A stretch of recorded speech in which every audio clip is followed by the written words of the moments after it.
లోకంలో ఒక నానుడు ఉంది, మీరు చూడండి. ఆ, అమ్మా అమ్మా అమ్మా అన్నారు అనుకోండి, అమ్మ ఊ ఊ ఊ అంటుంది. ఆవిడ ఏదో పోపు వేయించుకుంటూ ఉంటుంది. ఊ ఊ ఊ అంటుంది. అమ్మా అమ్మా బా ఏమిటి అమ్మా అమ్మా అమ్మా చెప్పు ఏమిటో. అమ్మ నిన్ననే కాలేజీకి వెళ్ళానా అని మొదలు పెడతాను. నువ్వు ముందు తెవులు చెప్దు కానీ విలే, కాలేజ్ టైం అయిపోతుంది అవతల అని పోపెడ. అది చిన్న బుచ్చ అంటుంది పిల్ల. అంటే ఈ పో పెట్టేసి దగ్గరికి వచ్చి రా జడేస్తాను, ఇప్పుడు చెప్పు ఏమిటి చెప్తాను అనుకున్నావు.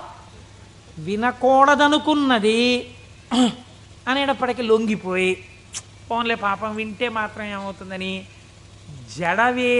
జడవేయుట అనేటటువంటి ఉపచారం చేస్తూ మరీ వింది అమ్మ. ఎందుకు వింది? మీరు 4 మాటలు అమ్మ అమ్మ అమ్మ అన్నందుకు వింది.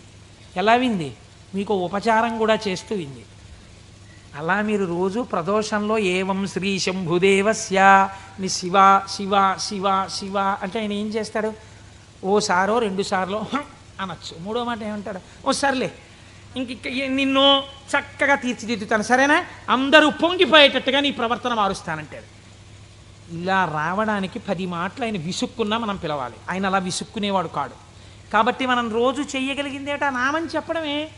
ఈ నామము చేత మీరు శంభుని యొక్క అనుగ్రహాన్ని పొందాలి.